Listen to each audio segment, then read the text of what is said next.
Hey, what's up? Welcome back to the channel and welcome to 2026. I hope you guys had a fantastic festive season and managed to squeeze in a ride or two. In this video, I'm going to run through some of my favorite highlights from 2025. I'll also give you some exciting updates on where the channel is at. And last but not least, a reveal of my new ride for 2026. So yeah, stick around for that.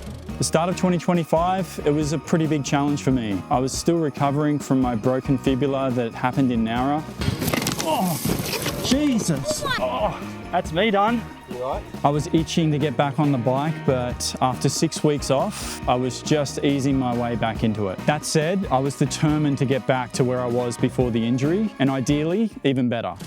So the first ride of 2025 was in the January holidays, right here in Kincumber at my local trails with Nick. We checked out a bunch of new trails, and it was awesome taking Nick around and showing him what the place was like. Holy fuck! We did have a few sketchy moments. Oh, and I've lost my brake. But most importantly, I managed to keep it rubber side down and stay injury free. Honestly, just rolling around and being back on the bike, like that was a huge win for me. Next up was getting to test ride one of the hottest selling e-bikes of 2025, the Amflow PL. The bike had just landed at Ultimate Cycles at Nowra, and we managed to get our hands on a demo bike for the day. And all of us were super keen to see if all that hype was actually real. Could this bike ride as good as everyone was saying? 3, 2, 1, go! Destroyed him.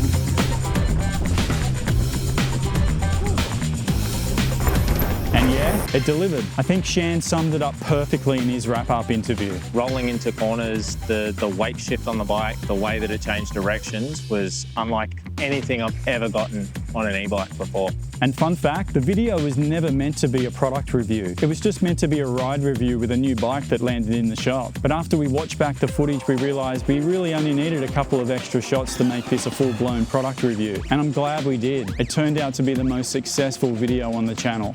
Next up was the Fox Superflow at Narooma, my first proper race event that I'd ever attended.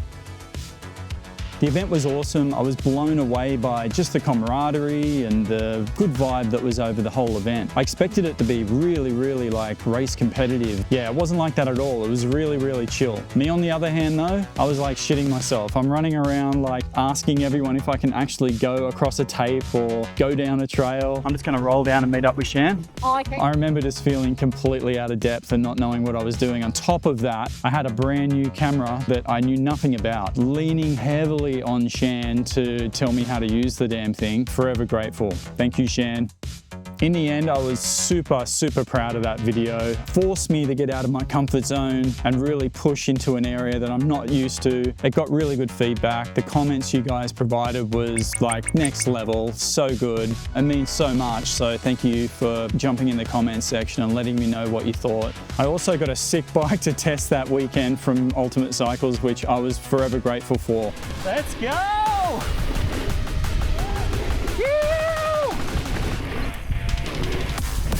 Man, that Santa Cruz Vala, I literally fell in love with it the moment I rode it.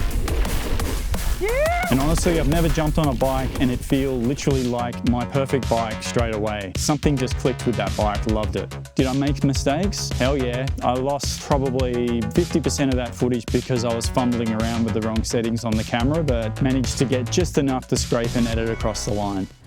Then next stop was Nowra, back to the scene of the accident. This time though, it was to check out the Super Bowl trails. The South Coast mountain bikers were about to host round 1 of the XCO race, and Shan and I were lucky enough to get a course preview run and get a chat with the president of Scum Mountain Bike Club, Nick Smee. Yeah, get some money behind us, develop what we've got now, which is pretty amazing. I've had the opportunity to go through it real quick with Shan, and literally I'm blown away by this place. It's really good. There's some really cool flow trails, really good techie climbs. We also rolled a few unsanctioned trails nearby. Even without a ton of elevation, the club has squeezed the most out of the terrain there. It's incredible. If you're down that way and you're nearby, make sure you stop in and check it out. It's worth a visit. The next destination I was beyond excited for. My first ride at Mogo. It was an all e-bike day with Nick, Shan and Alex, and I had a couple of questions. Is all the hype around Mogo legit? And if it is, what is the secret sauce that makes Mogo so special? And the day almost completely ended on the first lap of Half Bay.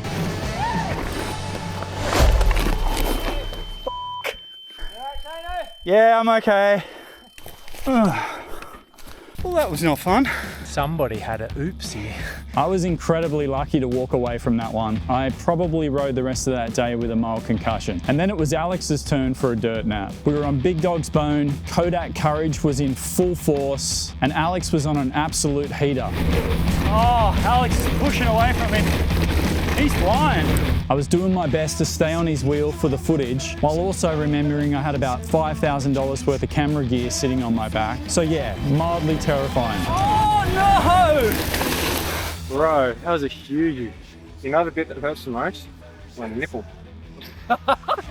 So highlights from the day, pretty much every trail we rode. Alice in Wonderland, Spice Rack, Moflo, Seamstress, Vertiginous, loved Vertiginous. I reckon that's one of my favourite trails on the mountain. Mogo pretty much blew me away. I knew I'd be back, I just didn't know how soon.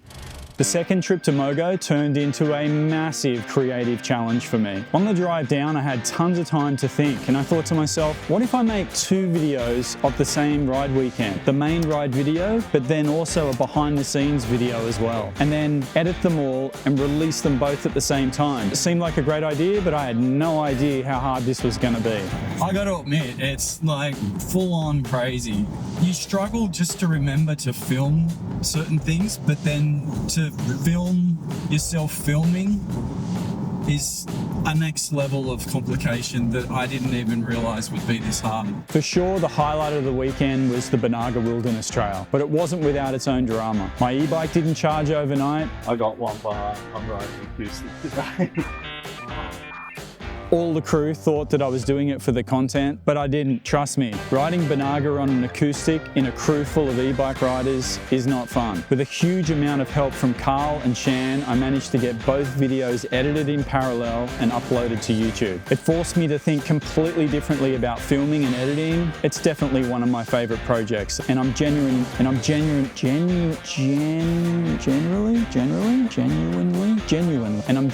proud of how both those videos turned out.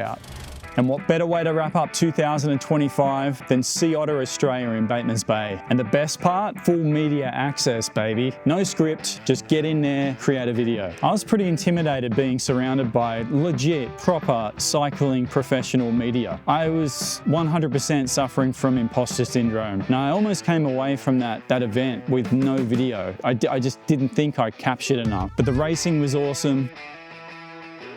And so were the crashes.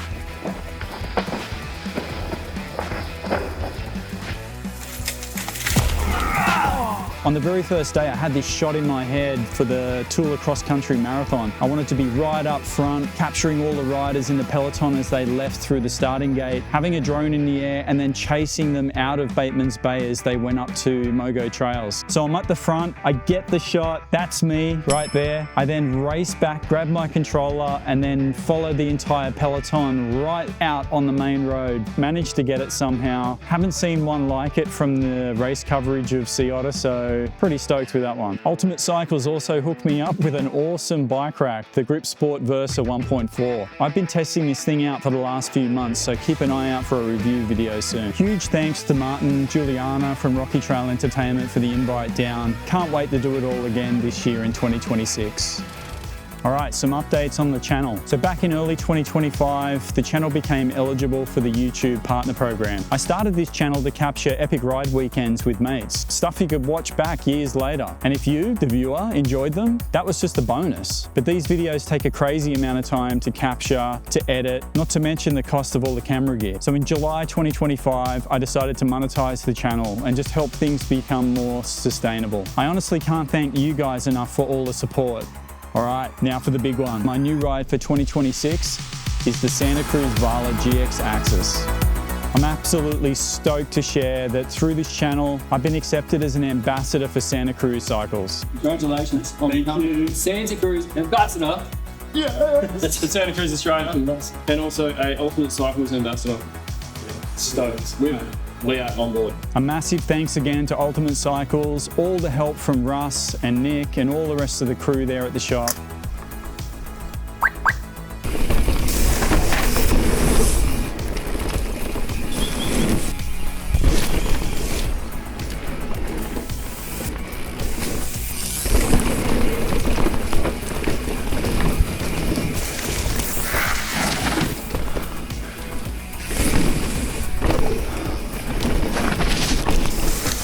The channel's just ticked over 3,300 subscribers, so that's like mind blown. I never thought the channel would be anywhere near that. So it's only through your support that that's actually happened. I'm beyond excited to be on board, and I cannot wait to show you guys all the incredible places that this bike and the partnership will take us. Thank you so much, legends, for tuning in again. This is Mogo MTB, and I'll see you on the next one.